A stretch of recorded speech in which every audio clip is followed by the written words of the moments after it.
Hello बच्चों, कैसे हो? आपका स्वागत है त्रिपान स्टडी सेंटर में। आज जो हम करने जा रहे हैं क्लास 10 साइंस, जो कि काफ़ी महत्वपूर्ण हमारा चैप्टर आया है। और इन्वायरमेंट यानी हमारा पर्यावरण काफ़ी महत्वपूर्ण चैप्टर रहेगा एग्ज़ाम व्यू से। इसमें हम कुछ क्वेश्चनों को लेंगे जो कि काफ़ी महत्वपूर्ण रहेगा एग्ज़ाम व्यू से, और उसको हम एनालाइज करेंगे, समझेंगे, जानेंगे। और यहाँ पर ये क्वेश्चन जो होंगे आपको हिंदी इंग्लिश दोनों ही माध्यम में समझाए जाएंगे, तो ये आपके लिए काफ़ी महत्वपूर्ण रहेगा। और ये क्वेश्चन एग्ज़ाम के लिए भी महत्वपूर्ण रहेगा। और इसमें हम हर एक बारीकी पे प्रकाश डालेंगे और समझने की कोशिश करेंगे।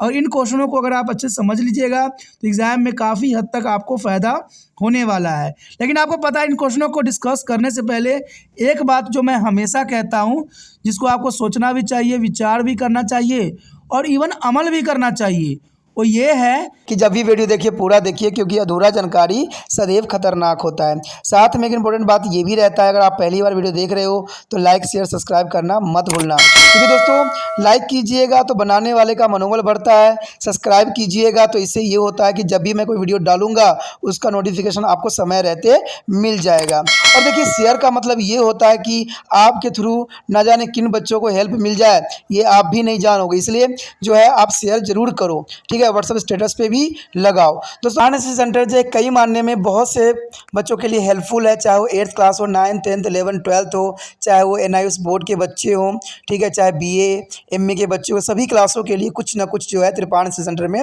उपलब्ध है। तो इसलिए आपके लिए ज़रूरी है कि आप सब्सक्राइब करके इसको चैनल को जो है सेव कर लो, नहीं तो बाद में अगर रिसर्च करोगे तो शायद आपको ये चैनल प्राप्त ना हो।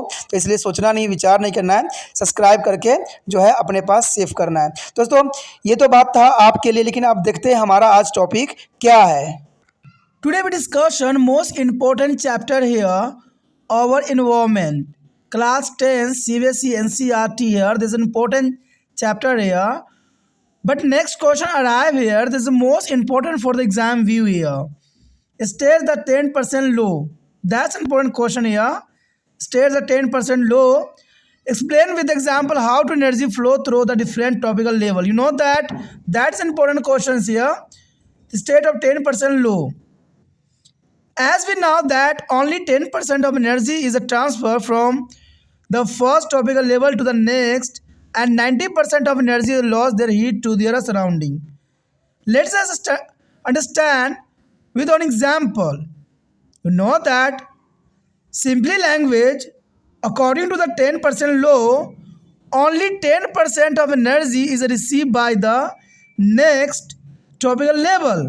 That's important here. There is 10% energy of transfer from to the first topical level to the next, but 90% is a waste here. 90% energy waste here from a heat. If the energy available at a second topical level T2 is a 2000 joule of energy, so the 20 joule of energy will be at the fourth level here.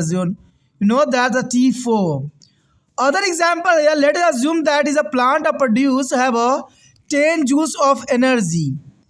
According to the 10% law, only 1 joule of energy will be available for a transfer to the next topical level, that are herbivorous deer. And 10% of 1 joule, that is 1.1 joule of energy, is available for the carnivorous lion. That's important example here. You know that I repeat again, what is the 10% law here? The 10% law here is only 10% of energy is received by the next topical level. That's important questions here. यहाँ पर जो हम chapter कर रहे हैं काफ़ी महत्वपूर्ण है, हमारा पर्यावरण। क्लास 10 CBSE NCERT है, काफ़ी महत्वपूर्ण है। हमारा अगला क्वेश्चन जो है काफ़ी महत्वपूर्ण है। 10% लोग क्या होती है? एग्जामिनर का ये क्वेश्चन काफ़ी फेवरेट रहा है हमेशा के लिए, चाहे वो एग्ज़ाम में आपको एक ड्रॉ की तरह आ जाए या एक पिरामिड की तरह आ जाए, किसी भी प्रकार से आ सकता है। कहते हैं एक उदाहरण से ही समझाना है आपने कि ऊर्जा विभिन्न स्तरों पर कैसे प्रभावित होती है। जैसा कि हम जानते हैं कि केवल 10% ऊर्जा पहले पोषक स्तर से दूसरे पोषक स्तर तक स्थानांतरित होती है, इसमें कोई दो राय नहीं है। कि केवल 10% ऊर्जा ही पहले पोषित स्तर से दूसरी पोषित स्तर तक हस्तांतरित होती है। आप सोचिएगा कि बाकी का ऊर्जा का क्या होता है। बाकी का 90% जो ऊर्जा होती है वो हमारे शरीर जो है हीट करके उसे नष्ट कर देती है, यानी आप आसपास के वातावरण में जो होता है हीट एनर्जी बर्बाद हो जाती है। देखा जाए अगर इस बात को अगर हम सिंपल तौर से देखें 10% नियम, तो कहते हैं 10% नियम के अनुसार अगले पोषित स्तर तक केवल 10% ऊर्जा ही प्राप्त होती है। ये सिंपल लैंग्वेज है कि 10% नियम के अनुसार पहले अगले पोषित स्तर तक केवल 10% ही ऊर्जा प्राप्त होती है। यानी देखा जाए तो दूसरी पोषित स्तर अगर T2 हम पर उपलब्ध ऊर्जा जो है अगर 2000 जूल है, तो चौथी पोषित स्तर पर जो चौथा T4 होगा उस पर सिर्फ 20 जूल ऊर्जा ही रहेगा।